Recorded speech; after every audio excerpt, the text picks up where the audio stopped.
We talked about it last weekend prior to the game. There could be a win by the Canes, and we were pretty confident, or there could be a statement win by the Canes, and that's pretty much what I believe we received in 38-3 fashion over Miami of Ohio. Welcome to the Voice of College Football and Hurricanes Live. We got Cam Underwood here, of course, from State of the U. Get on over to State of the U. Check out Cam and the rest of the staff covering Miami football every day, and you might be a little bit more hyped and psyched and excited to do just that each and every day as we head into the big non-conference showdown against Texas A&M. Cam, how you doing tonight? Hyped, psyched, and excited. That's a great, trio of emotions. And so we're 1-0 on the season, moving forward towards a big non-conference matchup, obviously, this Saturday at 3:30. So ABC National, that's the placement for that. So everybody should be watching. And this is a good place to have Mario Cristobal. I mean, this is a show and prove game. Like, this is a statement game. Either, like, regardless of the results, this is a statement Saturday for Miami. So, excited cautiously based upon what we saw in the opener, and hopefully things will continue along a positive path. So the statement I alluded to off the top was the victory over Miami of Ohio, because although that is not a team that you can say, okay, we've proven something against a quality opponent, they're probably the 80th best team in the country, something in that range. It was the type victory that we outlined. We kind of modeled a few different outcomes in this, aside from just the unthinkable upset loss in terms of the way Miami would present itself in a win. And this was pretty close to, okay, this is what the better teams, the top 2 or 3 teams in each conference do when they face a moderate group of 5 team. They pound them into submission. It's not a 10-point game in the fourth quarter. It's just beat down 38-3, and especially, of course, the defense by that score with an experienced offensive set of weapons for Miami and a quarterback who's got some talent. The Canes were able to just do business on that side of the ball. Oh, I lost you. No, sorry, I had my mic muted because I coughed real quick. But yeah, on all sides of the ball, man.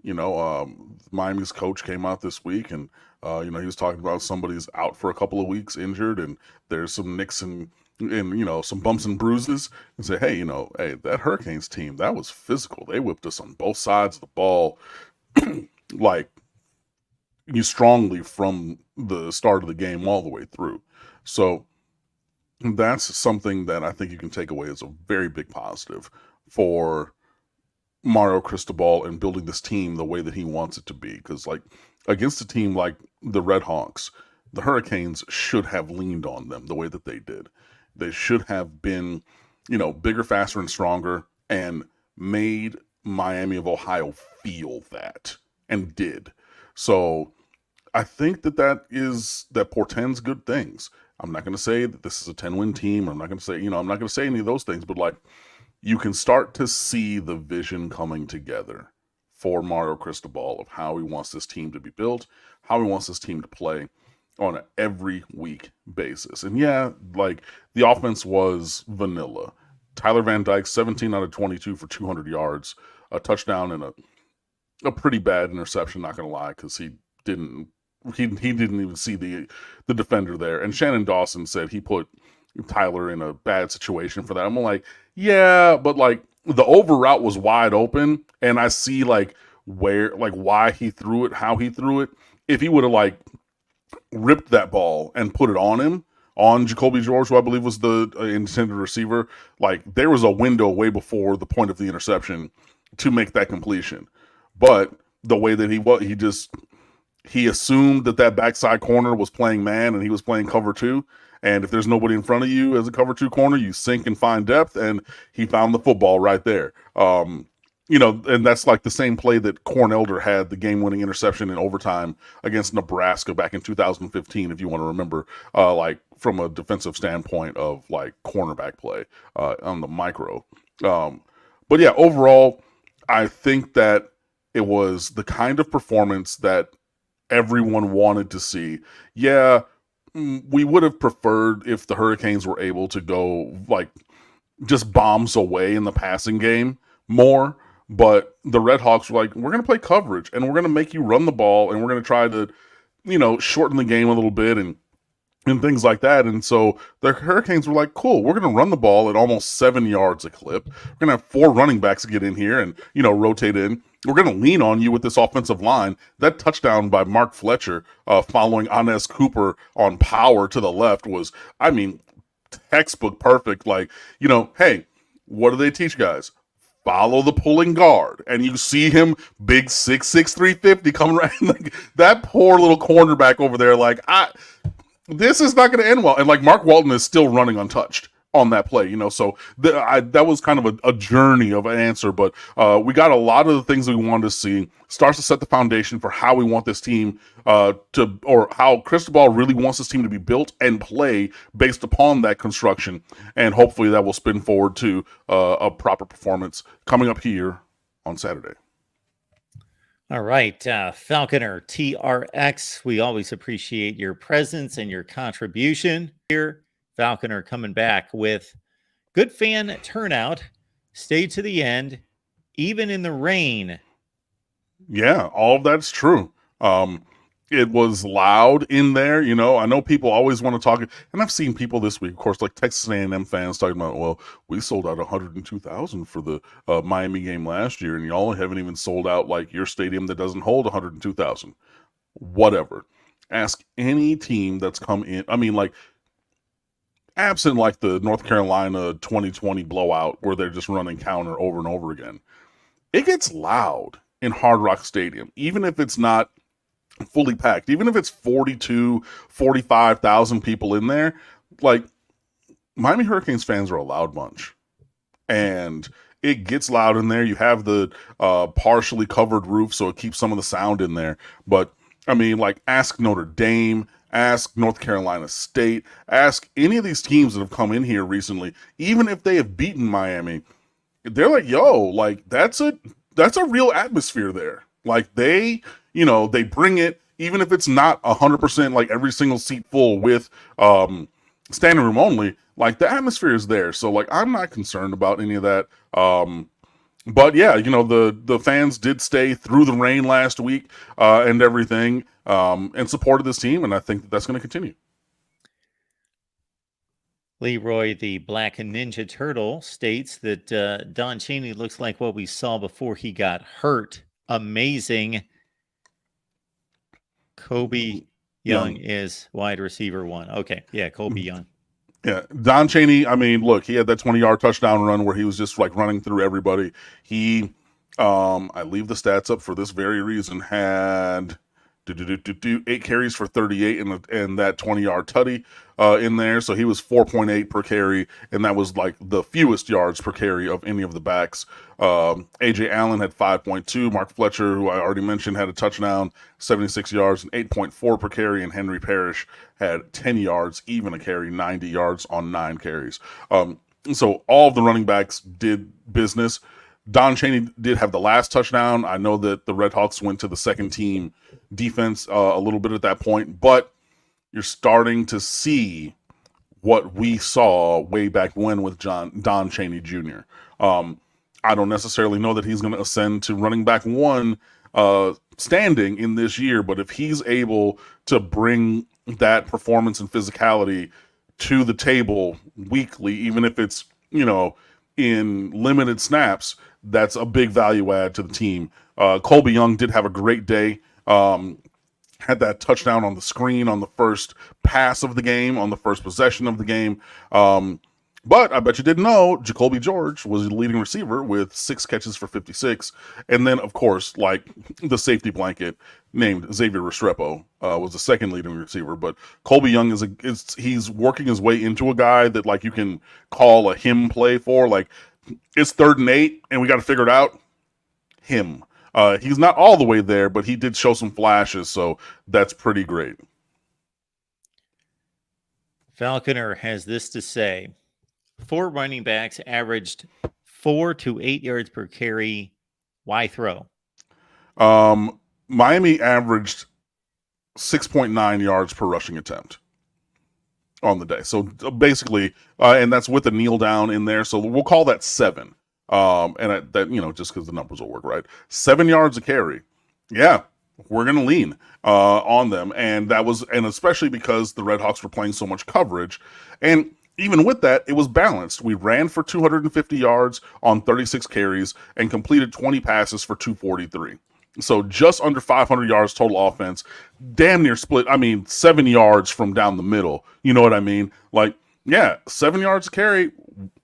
All right. If you want to keep, moving the defenders around and having a box where it's even, or Miami has the numbers advantage, and Miami created numbers advantage with the interesting kind of thing. They put 5-star offensive lineman Samson Okunlola and 4-star offensive lineman Matthew McCoy, both freshmen.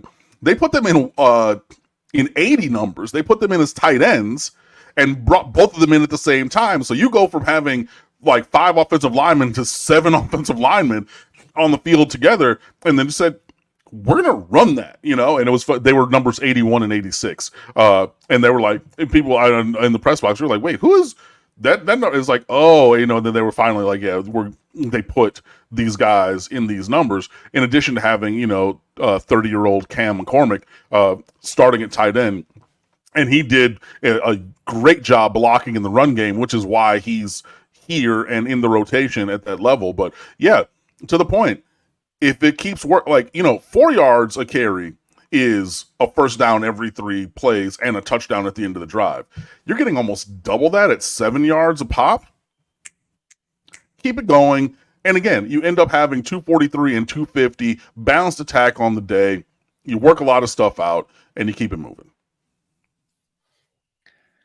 Texas A&M was pretty pass heavy, not necessarily in regards to number of attempts, as their starter Connor Weigman put it up 23 times. Max Johnson, who's got to be one of the best backup quarterbacks in college football, with 9 attempts, and they threw it for a total of 277, rushed for, I've got the individual stats, so I don't have a total here, but it's right about 140.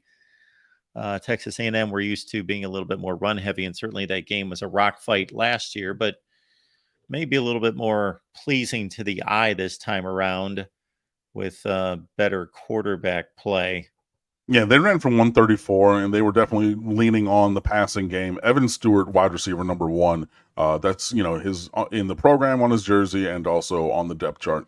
That is the guy who gives me concerns on this Texas A&M offense. I know they have a big offensive line. I know they have a lot of talented players, including Weigman, who was a 5-star a few years ago and everything. But Evan Stewart is different.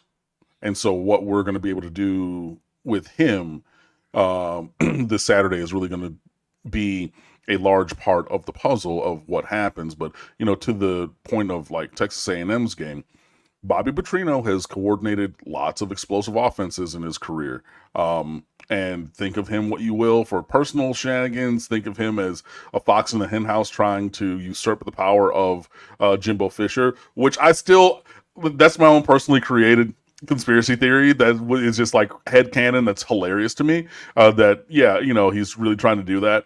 Even if that is true, and even if all these other things are true, and look, the things that he has done, good and bad, the list is long, distinguished, and public record. But also, don't forget that man knows offense, and he showed some of that this last week, and it will be a very interesting game to see what happens on Saturday. I think that obviously Miami will offer physicality in opposition to Texas A&M that they did not face in the opener. I think there will be more points scored than the 17-9 game last year in College Station on both sides. But it's going to be a tough game that hopefully comes down to, a competitive fourth quarter, and we'll see what happens from there. Cam, so the Maui Goa brothers certainly showed up in their respective positions. Who else comes to mind? Tyler Harrell. Shoot, I had a couple other names of newcomers that were at the tip of my tongue, top of my head, tip of my tongue just a few seconds ago. But I'll cut to the chase and have you run down what was your assessment of any newcomers to the program, whether that be transfer portal or true freshmen. Obviously, it starts with it's that Samoan thing, like Tungo Vailoa. It's actually Maui Noah. Is the gotcha. proper pronunciation. I saw it in the thing, and I didn't think about it, but yeah. So Francisco, the linebacker, he was everywhere. So he was a strong add. KJ Cloyd, the other linebacker transfer who played heavy rotation snaps, he also made a couple plays that popped.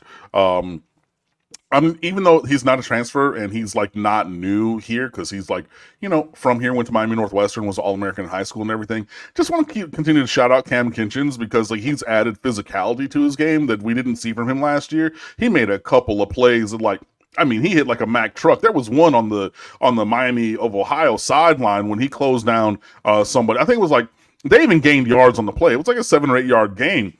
But whoo, at the end of that play, that guy, he got to the 42-yard line or whatever it was, and his momentum stopped. And we said, I was talking and looking and I said, whoa, was that Cam Kinchins?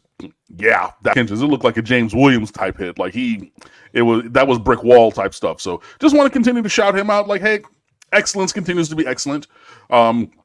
There, Cam McCormick in the run game as a blocking tight end really did great work. Rotated all of the corners, which was something that we wanted to see and needed to see because we're going to get hopefully some clarity on what that depth chart looks like.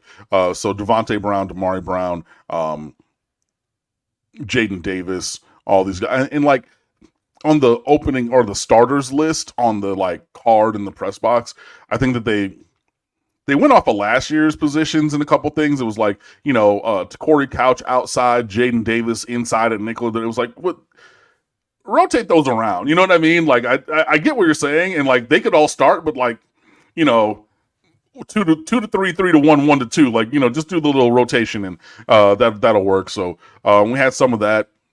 Matt Lee and Javion Cohen along the offensive line. Again, we talked about the efficacy of the offense in general. Pass protection was pretty good on the day. The running game obviously ate and everything. So having 2 of those starters be new really came in. So it was a great team effort. We played 11 or 14 true freshmen in there. Nigel Lee Kelly again continues to show his performance. Ruben Bain, that's gonna be a dude. That's a guy to know. So there were a lot of guys in a lot of positions, and it was a good game. That was the name I had in mind when I started the question, was Ruben Bain. I thought I'm gonna ask this question because of the one more time with the brothers. Change the G to an N. Mawanoa. Yep. Okay, Mawanoa brothers and Ruben Bain. Those are the 2 names that I had in mind when I started that question and forgot Hurricane. All right, Falconers here, and I don't know how much you could evaluate and assess 3 passing attempts, but they did get completed for 42 yards. But Falconer was asking about any thoughts about Emory Williams. He looked good. He did. He came in midway through the 4th quarter for the final 2 drives. Commanded the offense, didn't have any operational penalties or errors, which is huge for a true freshman to come in and just keep the ship going. You know what I mean? He's a novice driver in driver's ed. Just keep it in the road. Don't hit anybody. Just do the basics, and then you can learn all the crazy stuff, right? But he did that pretty well. Carried out his fakes well. Showed zip on his arm. Had one of his passes fit into a pretty tight window there. So he, was accurate, strong arm, confident, in his performance, confident in the operations, got everybody where they needed to be, when they needed to be. There weren't these extra timeouts. There weren't these delay of games, like all the kind of like operational stuff that you'll see with young quarterbacks. You really didn't see that. So it was impressive to me that he just came in there, first day out, did the job, just the straight ahead job. I handed it off. I got the, my snaps from center. I completed my passes. I made the couple reads that there were. I mean, it's not like he was scanning the field from sideline to sideline, but even if you have a high-low read on the side, made that read, made a strong throw, and everything. So he showed, I think, a baseline ability that is intriguing. Again, and you continue to hear the development in practice. You see how he performed as a high school senior. You saw, film and reports from spring and fall camp and things like that. So there are things to be excited about potentially moving forward with Emory Williams. But I think this was a workmanlike performance, but from a first-time player at 18 years old in his very first game in college, I'm going to take that.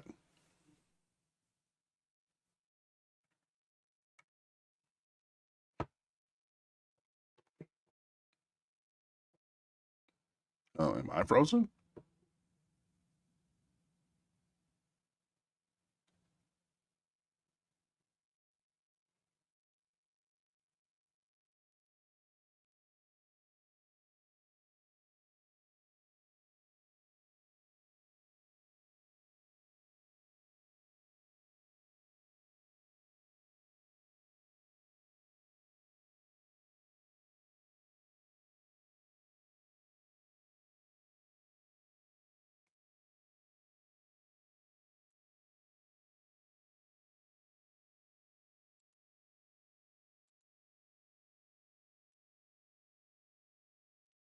I guess I wasn't frozen, so that was Mark. Great. So yeah, Emory Williams played. I think he did a decent job. Mario Cristobal came out after the game, or it was on the Monday presser on Labor Day, where he was talking about basically trying to redshirt both Emory and Jakari Brown.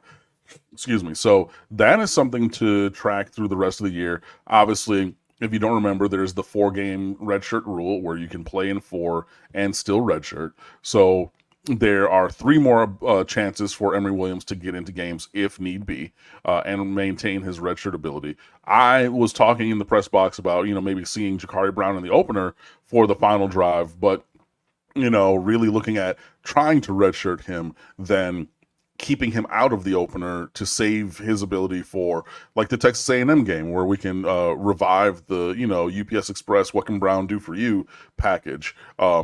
Something like that, or Clemson, Florida State, just being very selective about the games where we're going to craft packages for Jakari Brown and utilize his skills, leaving him out of the opener and saving 4 games throughout the final 11 was really, I think, maybe the better option. So that is a thing that is ongoing. So be sure that we are watching that as the season progresses. As soon as we get done. There we go. So I don't know what happened there. It all comes through me. So I'm the one that let us down. The internet just went down. It happens. So maybe everyone continued to hear from you. I don't know what happened. I made another, I added on a little bit about Jakari Brown, and basically the staff trying to redshirt both quarterbacks throughout this year. So yeah, if they heard that, great. If not, well, they're going to try to do that. That's the Cliff's Notes version, but yeah. Falconer TRX. Thank you, sir. Not X's and O's, but fourth quarter club mode could be epic. I don't know. I don't understand. Well, if it's a 4-quarter game and Miami wins, I guess that would be epic in any such way. Is that a shot at like, Cade Klubnik in the club level of Clemson or something? I don't know. Club mode. But club mode, I mean, for the club level, I maybe that's something and I'm just not understanding that The continuity joke. I'm sorry. Oh boy, Leroy. We appreciate your contribution there, Leroy. Florida State don't look like an easy game. Okay, that's the understatement of the night. Maybe Clemson though. I didn't think that any. I mean, like, if you thought that Florida State was going to be an easy game, pretty much ever, with the exception of a couple of years ago, like, fools, on you. So like, yeah, that's not a game that's going to be easy. It's never a game that's easy. Even when Miami's been very, very much better than Florida State, those games are not easy. So yeah, definitely not. Clemson's in a look, man. Keep telling you that like they don't have the players that they did. They're not hitting the developmental markers that they were, and Dabo's absolute refusal to use the portal to cover gaps in his program while having guys leave the program as well is something that's being seen. And that offense is atrocious. And somebody tweeted it early in the game. Somebody asked Dabo about bringing in Garrett Riley, and his immediate answer was, well, this is the Clemson offense. And we brought him in to coordinate the Clemson offense. And the person at the end put red flag emojis like, wait. No, you bring in Garrett Riley to do Garrett Riley stuff. You don't bring him in to do your version of stuff, which is demonstrated to not be good at all, like without elite talent, because you can overcome deficient scheme with elite talent. And then you have DJU go out to Oregon State and look not half bad. So like, and then Cade Klubnik, who I was clamoring for even last year. You put him behind the 8 ball with that terrible scheme and lack of breakout players. They're in a position where they were 79-7 for a decade, and then 21-7 in the last 28 games. Like, it is not a far thing. And I look, 21-7, like 75% winning percentage is not terrible, but when you're talking about 92% winning percentage as the standard before, and then like now you look and see, okay, like what other games can they lose, including potentially a Miami game. Look, there's there's something rotten in the state of Denmark, and by the state of Denmark I mean Clemson, South Carolina. But we can talk more about that as those games come down the schedule later, because we do play both of those teams. But we have work to do to improve Miami's performance so we can be the best version of ourselves regardless of who's on the other side of the ball. Kim, I would think if you went through every possible phase of the game, whether that's unit by unit on both sides of the ball or otherwise, however you would break it down, I would think that your evaluation of that particular phase of the game would only have increased in your grade or evaluation of that unit after the Miami performance.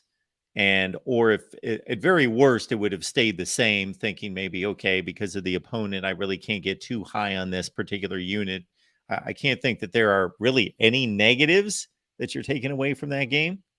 Very few. I just bloated up the good, the bad, and the ugly. So I gave the offense a B. It was workmanlike, and I know that it was vanilla, but like you did the job. And everything. So I think that that's the floor of what the offense can be, and that's great. So hopefully we'll move forward and things. The defense was dominant. But just the only thing that I would have wanted from the defense were like actual takeaways as interceptions or fumbles, not just turnovers on downs. And obviously you want the shutout, but they were able to get one drive and get a field goal. So fine. Special teams was an A. Again, I would like a touchdown on specials, but made all the field goals, 2 good punts, a 40-yard kickoff return. When you got that was fine. Coaching, I put it as a B plus. Big improvements across the board in just game management and everything. So yeah, I really, and not getting too far over my skis, like knowing that the Miami Hurricanes were easily the better team, bigger, faster, stronger, and better than the Miami Redhawks from Athens, Ohio, or Oxford, excuse me, Ohio.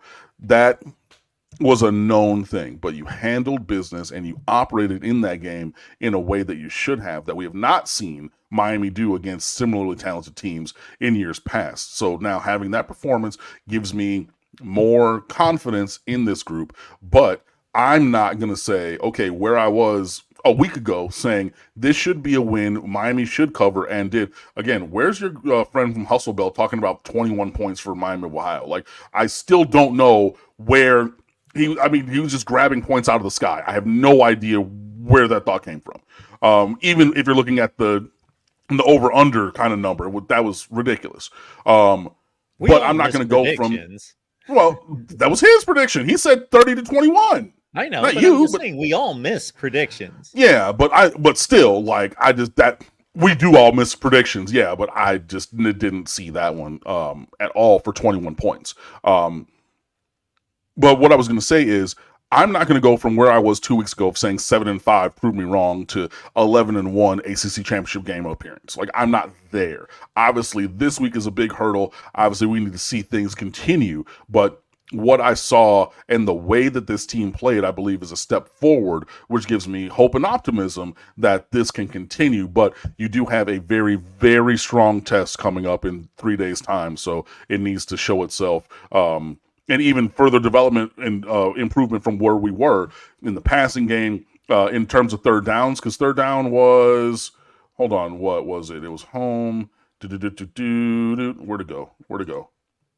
Third downs for Miami, 3 out of 7, 42%. I don't love that. Like, that should be, that's a number you want to target maybe against like a ranked team.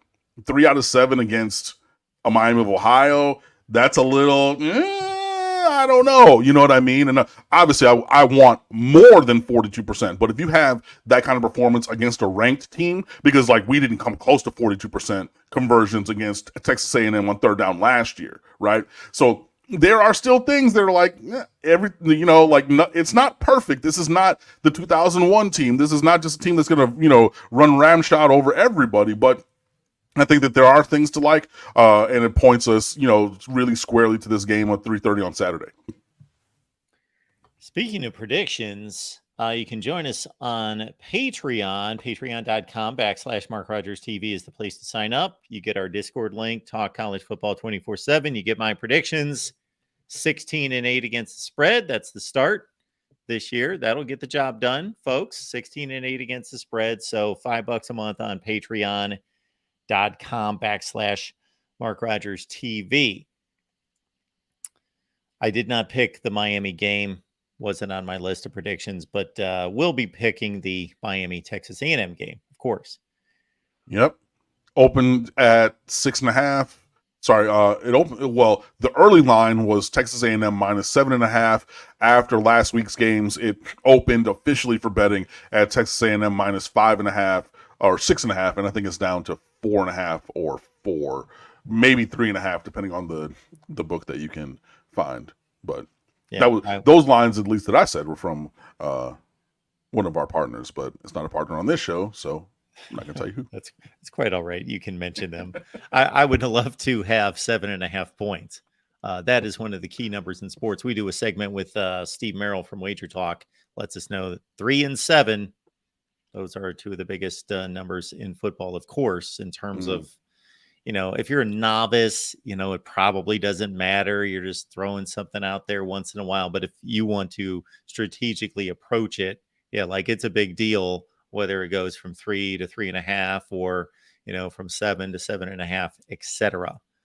It affects X percentage of the line, 6% or something in that range. So it's a business that you're not going to have a wide margin of error. So you got to take advantage of every possible edge that you can get. Right. When you look at this game, what would be your confidence level from 1 to 100? Confidence level that Miami's going to win? Yeah. 37. I mean, less than half, but getting towards that way. I just think that, it's not even about Texas A&M. It's about the fact that Miami has not had the performances that we need in games of this type for a very long time. So I think that it's going to be a close game. I think that this should be a competitive game, but like, yeah, going in and like, being confident that we're going to win, I'm not in that place. So, again, hopefully I'm wrong. Hopefully the performance proves other than I'm thinking it's going to be, or, could potentially be. But like, yeah, I would say, yeah, somewhere in that, like, yeah, 40%, 37, 40%, like, yeah, 2 out of 5, kind of a thing. Seeing some, good numbers in the chat. 22, that's pretty low. 49, Charles Johnson, so like right about 50%. Yeah, I could see that, but yeah, I'm a little lower, little under 50. Okay, I'm a bit surprised. Why is Uh, that? I just thought it would be a bit higher after what we saw in week one. It is a home game, and the line is coming back in that direction. Hmm. But I'm not Yeah, that far from where you are. I would say 40%. It's basically the same. Yeah. yeah, I just don't. I'm not confident that you can take a lot of what we saw forward to this week. I know that we saw things that are that were better than the past, the things that like do maybe have a window of optimism, but like I'm not 100% confident that like the improved offensive line play and running game, because we could not run the ball last year against Texas A&M. I'm not 100% confident that that shows itself in the same or a similar way. I'm not saying we're going to have 7 yards to carry against A&M, but like 4.5, 4. If I let me click back to good old FB stats, or CFB stats really quickly. If I go to last year, Miami, Florida, rushing game log.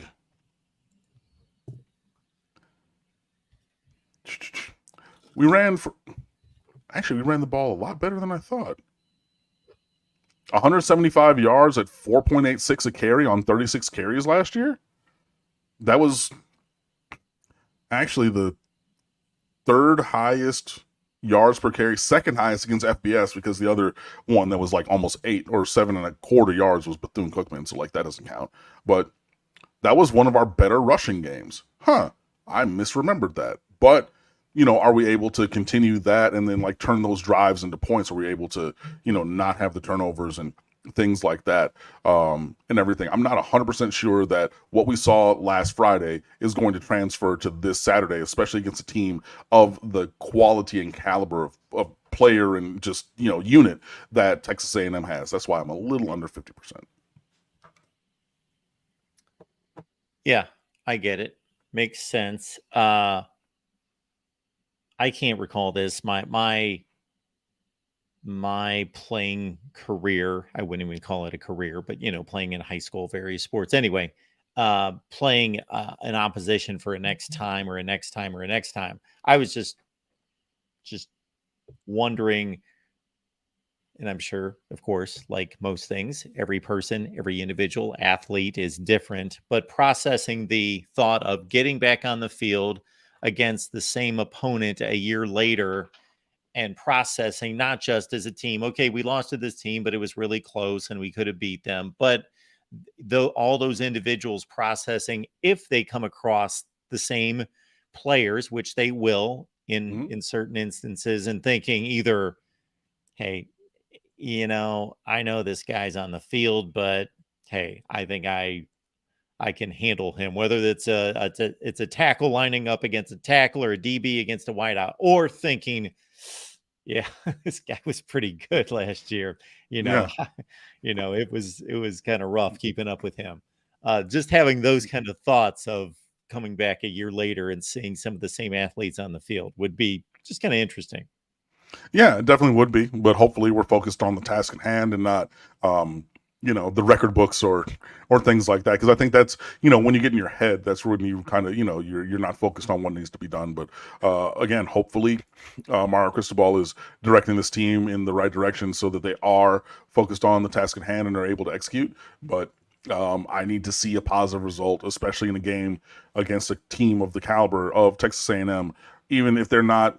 I mean, because like last year, both teams were bad, but still, that was a hard fought game against a very talented team. So we need to. I personally would like to see a result before I'm just diving into that deep into the ocean. So this is either a trolling statement or do you think there's anything here? TVD is sus. You know, Tyler Van Dyke and his hand injury, whichever finger and whatever, is a thing that like was it impacted his performance. He was 17 to 22, 201 yards, touchdown, interception. The other thing about that is like he gets so, and it's not physical, but he gets so tractor beam locked in on Xavier Restrepo, man. Like there was a third down in the third quarter, I believe it was. And, you know, I've talked on here for a couple of years about the smash concept. You have a curl on the outside, and then the inside receiver runs a flag route behind it. And that's, you know, where you take advantage of the defensive back. And if they've, you know, jumped to the curl, you throw the flag behind it. If they sink to the flag, you throw the curl in front of it. Like it's a high-low read. Fundamental in football. Everybody does it. And I mean, you can dress it up in a billion different ways, but it's a high-low read. And they finally ran it for him on the left-hand side going towards the Miami of Ohio bench, and it came open, like the flag, like, and he came off of the route so quickly. He didn't even give a chance. He didn't give himself a chance to read the flat defender. He said 1, 2, okay, cool, and I'm gonna. This is a Restrepo kind of orbit motion thing or a jet motion, and he dumped it, you know, short to Restrepo on third and whatever, and there were 3 defenders there, and he didn't go anywhere. He wasn't able to make anybody miss, and that's not a slight against Restrepo. There's very few people who are going to make guys miss when they're going horizontal, you know, like going towards the sideline, and then they catch it, stop, and there's 3 dudes wearing the other color of the jersey there. But what that tells me is if there are 3 guys there, that means that window for the flag was wide open, and they played it, or they replayed the replay. And being in the stadium in the press box, you know, we're so far ahead being there that we could watch the play and then look up at the screen and catch the television broadcast of it. So I saw it, looked up, saw it, and then the replays saw it. It was there.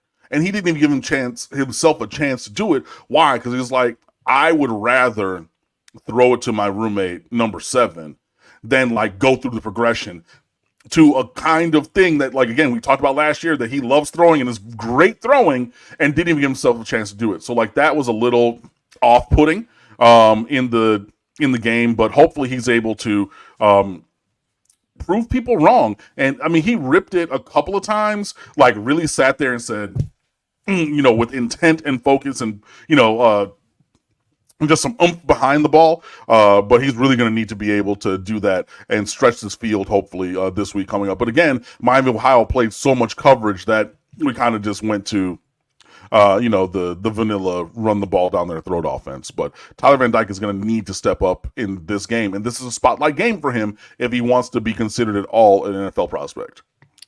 He also threw a beautiful strike to Restrepo down the right sideline, one of those lasers right past the corner's shoulder. That was back-to-back plays, because the play before that he had thrown, it wasn't as much of a dime, but he had thrown one up the left sideline that play before, which was to Jacoby George. They come up on the ball really quickly, go tempo, and then he throws that dime to Restrepo. So like they're like, but those were like 2 of the 3 balls that he really fit in there, you know, on the day. But we just need a little bit more of that from him in the passing game. And I think that we're going to have, well, I know, because I think we're going to have some, you know, 3rd and longs. There are going to be opportunities there on Saturday for him to showcase his passing ability. Did we mention Falconer's here? Falconer TRX. We appreciate our guy. The coaches kept some plays undercover last week. They kept lots of plays undercover last week. Everybody said it. Cristobal said it in the Monday presser. Shannon Dawson said it. That's why I keep saying, you know, what he said Miami of Ohio played coverage a lot, and Shannon Dawson wanted to dial up a lot of vertical passing, and they were just, you know, they were backing off of the coverage. So you know what, we're gonna take what they give us. You know, like there's gonna be light boxes. We're gonna run at them. We're gonna continue to run at them. We're gonna bring 7 offensive linemen in. Sometimes we're gonna run it down their throats and do that. So yeah, there were lots of plays that were kept undercover this week. We're gonna unveil probably more of them to, you know, this week on Saturday, but there will still be certain things that will be kept back for, North Carolina, Florida State, Clemson, and the like.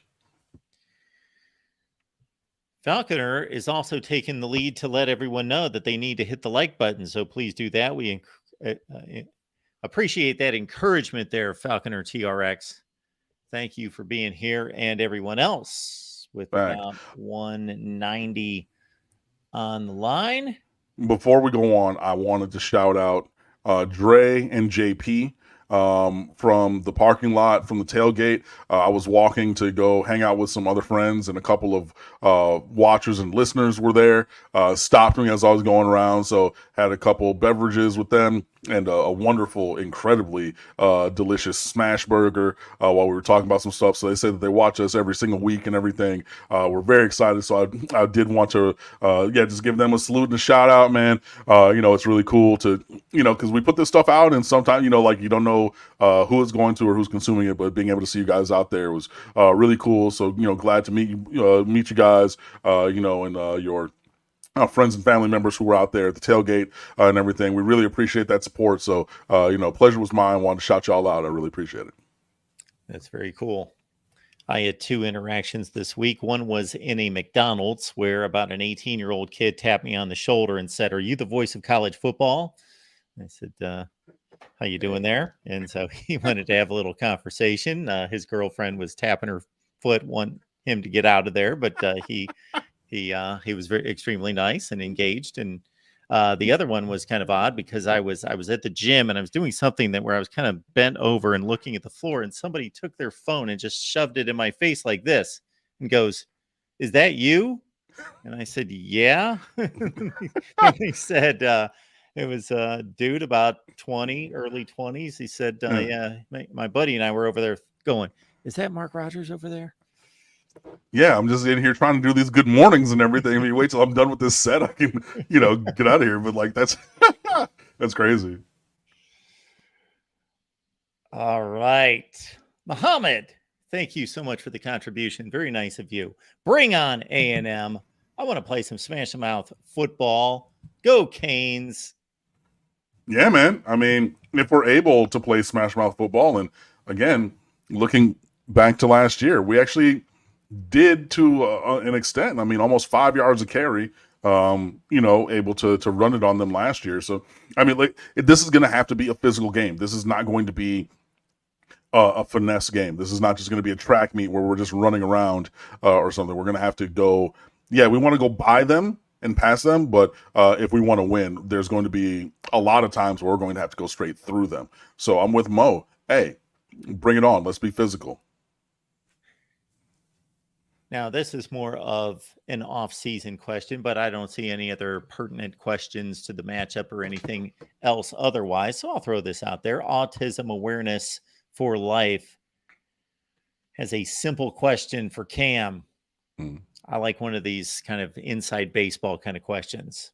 Where does Cam get all the wonderful information, inside information? I talk to people and I go to places. Not as much as I used to. Or anything, just because, I've had a couple different secret day jobs. It was a lot, like I was kind of in the world of recruiting and athletics when I worked at Miramar High School, because like I was the announcer and sports information director there for years and everything. And, the Tracy Howards and the Brian Edwardses and Malcolm Lewises of the world. Geno Smith was a junior my first year at Miramar and everything. Not very close with him or anything, but just having been around that entire recruitment and process and whatnot. And then going to all these camps and games and things. So that's it. I do not have as much inside information as I once did, but I do try to give you my clear, reasoned commentary and analysis. The times I do have, inside information, which are few and far between, let it be known. So I'm not sitting here saying that I'm at practice every day.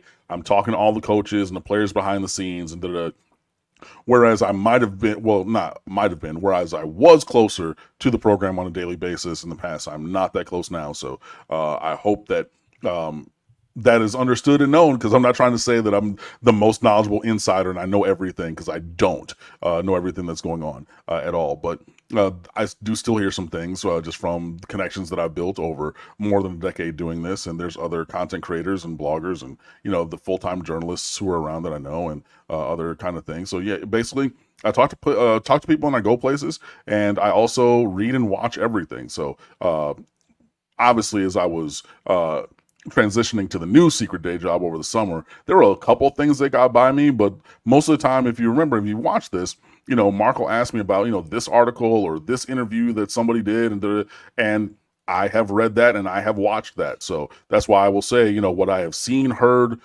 what I have seen, heard, or read. And in those times when I'm giving information, because I see everything, I read everything, and in some instances, I talk to some people. So that would be where I get my information from. It is less insider, very, very like 1% sprinkle insider stuff, which is why I don't come on here and say, hey, I know this thing that nobody else knows, because I don't, and I'm not trying to sit here and lie to y'all. But I have been a sports fan my entire life. I have been doing this kind of commentary stuff for a long time, and that's where I get the foundation to bring what I believe and what we want to talk about to you. Regardless of what's going on with the Canes on the field, recruiting never stops. So there's always time for at least an update if there is anything out there in terms of possible recruits coming into the games or anything else out there that needs to be addressed. Then, well, number one, we got a basketball recruit, Austin Swartz, from like the Maryland area, I want to say. He's like a top 50 shooting guard, 6'4". Where's the Underwood family number 24. So when Nigel Pack leaves from the U, hopefully that will be in good stead there. But he's one of the highest rated players since like Lonnie Walker to commit to the University of Miami. He's the best offensive prospect since Lonnie Walker to elect to come to the University of Miami. Whereas like Wooga Poplar is developing into an offensive force. Austin Swartz is a walking bucket. So, excuse me, in terms of the basketball recruiting, that is something that happened just yesterday, day before. So that's great. In terms of football recruiting, I believe that this week there's going to be a preponderance of elite players at Hard Rock Stadium for the Texas A&M game. I've seen some players tweeting things or seeding, whatever you want to call it, but they're putting it on social media that they'll be there. There's, I would say maybe half the commitments will probably be there, because this is a big non-conference game, a spotlight game, so they're going to want to be there for that atmosphere. And a lot of local players, if they're not playing on Saturday, are probably going to find their way down. So whether they are a known 4-star, 5-star in this class, next class, or class over, I think that a lot of players are going to call Miami and be like, hey, that comp ticket I get for the year, I want it this week. So I do not have a list of names, but it does not surprise me, or would not surprise me, because like when I was around the recruiting beat circuit so much, this would inevitably be a piece of content that I would create this week, is going around culling who's going to be there and putting up that list. So if that's not what happens, I'll be shocked. And I'm not going to put the name of any competing site out there, but I'm sure that there will be pieces put out on social media. There's probably lists on sites, other sites, if they're not even up already, that will be forthcoming. But yeah, this week, especially Saturday, middle of the day, spotlight game. And again, Mario Cristobal knows what he's doing in the world of recruiting, right? So like you have the opportunity early to get a foothold and bring guys in for unofficials and be like, hey, this is what we're doing, how we're doing it, even if you lose. Hey man, yeah, I don't think that Mario Cristobal is stupid. And he would have to be stupid to let this opportunity pass by the wayside without bringing in as many recruits as possible, especially those that we're, fighting for or trying to flip, like a Jeremiah Smith from Chaminade. There's no reason he shouldn't be there. You know what I mean? Not saying that he will be, but it would shock me if Mario does not find a way to get him and all kinds of other guys there on Saturday. So be on the lookout for that for sure. CJ Owens would like to see more 5-1 on the field. Francisco Mawanoa and less 1-1 Corey Flagg. I mean, Corey Flagg actually played decently. And you do have to bring the starters off the field. So I'm not going to say he can't play at all. Flagg only had one tackle in the game. Mawanoa was the leading tackler with 5 and half a tackle for loss on the day. I think if you're going to have a game where you're going to give reps to Corey Flagg, like reps that matter, you know what I mean? When it was still only like a 7-3 game or whatever, then the Miami of Ohio game would be that game. Yeah, I think that, Francisco needs to be out there as much as humanly possible, especially in a game like this one upcoming. But, if you have Flagg coming in as rotational for rest and, a little bit of performance, it's not the worst thing in the world, but it's definitely an upgrade from when he was the guy getting 70% of the snaps. So, yeah, he does need to stay on the field, but also if you're able to kind of keep Mawanoa on a pitch count and say, hey, we can save some of those hits from you, because it's cumulative. Like, I have 10 this week, like it wears on your body over the course of the season. If I can save a couple reps and put in a Corey Flagg and have similar-ish enough performance against an inferior team that it doesn't hurt us, do that. So, yeah, I don't necessarily want to see 11 come on the field on 3rd and 13 trying to play coverage this week or anything, but I'm not going to begrudge him the snaps that he got in the opener. As we make our way to Saturday, Cam, State of the U, what's going on there? Got lots of stuff up already. We already have the question and answer column up with good bull hunting, the Texas A&M blog. We have ACC Power Rankings top 25. We have our Florida College Football Power Rankings, Monday Musings. We already have the opening line and a couple other things that are in the stream to come on down. So, as always, stateoftheu.com is the website, open 24/7, 365. Please come on over and fan with us. Got a lot of stuff for you, and looking excitedly to this game on Saturday. So be sure you check that out. Also, if you like the sound of my voice on a microphone, be sure that you check out the latest installment of We're Not All Like This. It's a home field apparel podcast hosted by Ryan Nanny. He got myself and 2 other Miami alums, Brody Logan and Chris Whittingham, in to talk about just the landscape of being a Miami fan and whatnot. And it was a lot of fun. I definitely was the most crazy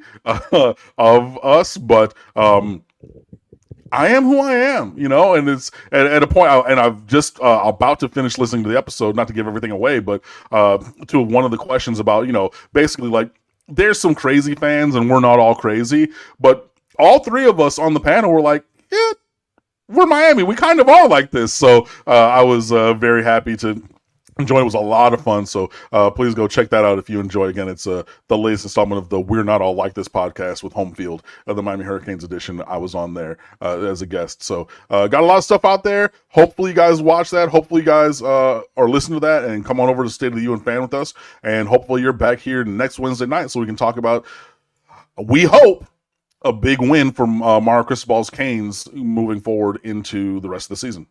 If you are craving more college football talk, head directly to the national channel, Texas, Alabama live stream coming up. And we got Muhammad coming back with Cam. Correct me if I'm wrong, but I feel like our team finally seemed interested in the game from start to finish. The game seemed like it mattered.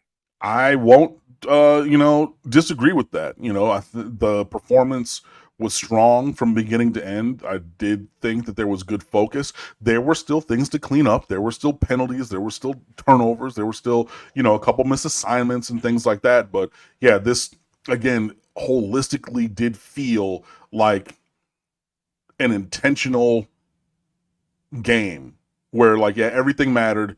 Everybody's dialed in and we're going to perform to the best of our abilities.